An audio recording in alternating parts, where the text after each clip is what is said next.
मैं डॉक्टर राम कुमार सिंह हिंदी कक्षा में आप सभी का स्वागत करता हूं।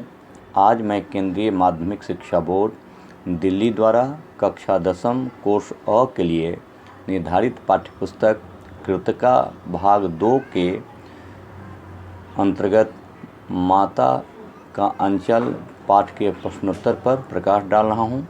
आप सभी तल्लीनता एवं शालीनता के साथ सुनेंगे।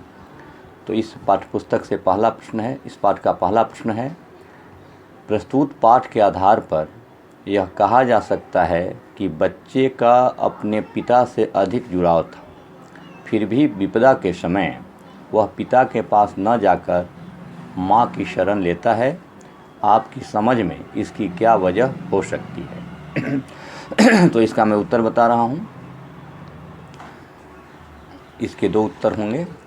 क, माता का अंचल प्रेम तथा शांति का चंदोवा होने के कारण विपदा में घबराए हुए बच्चों के लिए माँ का आंचल प्यार और शांति देने वाला चंदोवा है, जिसकी शीतल छांव तले वह स्वयं को सुरक्षित महसूस करता है। दूसरा कारण है स्वभावगत अंतर के कारण। यद्यपि पिता और पुत्र में गहरा प्रेम था, पिता उसे सुबह से शाम तक अपने साथ खेलते, उसके खेलों में शामिल होकर मित्र की भूमिका निभाते, किंतु माँ जैसी कोमलता और ममता उनके पास नहीं थी, जिसकी ज़रूरत उस समय बच्चे को थी। घबराए हुए बच्चे को अंग लगाना, उसको आंचल में छिपाना, आँखों में आंसू भर लाना, लार से गले लगाना जैसे भाव माँ के पास ही होते हैं, जो ऐसी घड़ी में घावों पर मरहम जैसे लगते हैं। अन्य कारण भी हो सकते हैं। माता से संतान का संबंध 9 माह पूर्व जुड़ जाता है। इसी कारण बच्चे का माँ से आत्मीय भाव अत्यंत गहरा हो जाता है। जब मृत्यु जैसी आपदा सर्प रूप में सामने आती है, तो वह जन्म देने वाली की शरण में ही प्राणरक्षा के लिए दौड़ता हुआ चला जाता है। तो इसका ही 3 कारण है। अब अगला प्रश्न है, आपके विचार से भोलानाथ अपने साथियों को देखकर सिसकना क्यों भूल जाता है? उत्तर है बाल स्वभाव के कारण। पहला कारण है बाल स्वभाव के कारण। बच्चे स्वभाव से भोले होते हैं। वे जितनी जल्दी रूठते हैं, उतनी ही जल्दी बात को भूल भी जाते हैं। भोलानाथ की खबर मास्टर दी द्वारा देने के कारण वह रो रहा था, किंतु मित्रों को देखते ही उसे कुछ देर पहले का दुखद समय याद नहीं रहा। दूसरा कारण है खेल में आनंद मिलने के कारण। खेल बच्चों को अत्यंत प्रिय है। पिता की गोद में सिसकते भोलानाथ को जब नाचती गाची मंडली मित्र मिली, तो वही सुर अपनाने की इच्छा से भोलानाथ पिता की गोद से उतर गए। खेल में मिलने वाले आनंद की कल्पना ने ही भोलानाथ को सिसकना भुला दिया। अगला प्रश्न है, आपने देखा होगा कि भोलानाथ और उसके साथी जब तब खेलते खाते समय किसी न किसी प्रकार की तुकबंदी करते हैं। आपको यदि अपने खेलों आदि से जुड़ी तुकबंदी याद हो तो लिखें। तो उत्तर है, पहला तुकबंदी हो सकता है, अक्कर बक्कर बम्बे बोल, 80-90 पूरे 100 में लगा धागा, चोर निकल के भागा।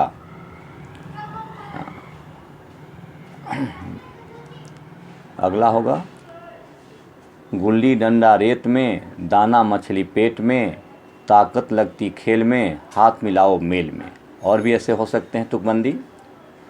पोशंबा भाई पोशंबा, डाकिया ने क्या किया, 100 रुपये की घड़ी चुराई, अब तो जेल में जाना पड़ेगा, जेल की रोटी खानी पड़ेगी, जेल का पानी पीना पड़ेगा।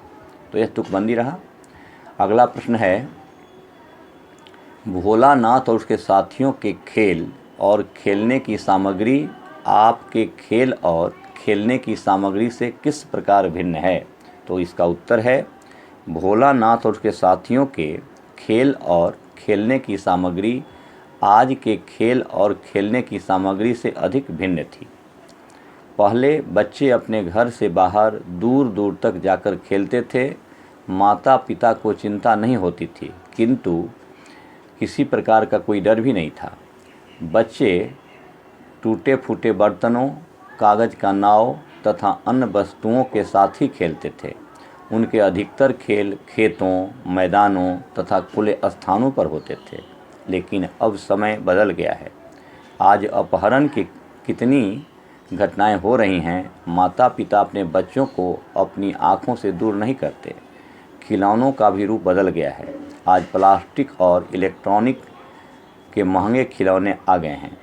आज अधिकतर माता पिता अपने बच्चों को सर्दी, गर्मी, बरसात से भी बचाकर रखते हैं। आज बच्चों के खेल बंद कमरों के भीतर ही खेले जाते हैं, जबकि पहले खेल खुले मैदान में होते थे, खेत खलिहान में होते थे, घर के आंगन में होते थे। अगला प्रश्न, पाठ में आए ऐसे प्रसंगों का वर्णन करें जो आपके दिल को छू गए हों। तो इसका उत्तर मैं दे रहा हूँ। पाठ में ऐसे बहुत से प्रसंग आए हैं जो हमारे दिल को छू गए हैं। पहला है, बाबूजी अपने हाथों से भोलानाथ को खाना खिलाते, पर माताजी को ऐसा लगता कि भोला ने कम खाया है। वे कहती कि जब बच्चा बड़े बड़े कौर खाएगा तब दुनिया में स्थान पाएगा।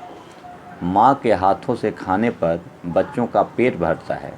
माँ तोता, मैना, कबूतर, हंस तथा मोर आदि के बनावटी नाम के कौर बनाकर यह कहते हुए खिलाती कि जल्दी खा लो, नहीं तो ये उड़ जाएंगे। दूसरा प्रसंग है, जब बच्चे खेलते तो पिताजी छिपकर देखते और थोड़ी देर बाद वे भी बच्चों के खेल में शामिल हो जाते। तीसरा प्रसंग है जो मन को छूता है, वह है, एक बार सभी लड़के टीले पर चढ़कर चूहों के बिल में पानी डालने लगे। अचानक बिल में से सांप निकल आया। सभी बच्चे डर कर भागे। किसी के सिर पर चोट लगी तो किसी के दांत टूटे। भोलानाथ का सारा शरीर लहूलुहान हो गया। कांटे लगने से पैर छलनी हो गए। भोलानाथ दौड़कर अपनी माँ के आंचल में छिप गया। माँ भी रोने लगी। उसने उसके घावों पर हल्दी पीस कर लगाई। तो ये सब प्रसंग बड़े मार्मिक प्रसंग है जो दिल को छू जाते हैं। इस पाठ का शेष बचे हुए प्रश्नों का उत्तर मैं अगली कक्षा में दूंगा। धन्यवाद।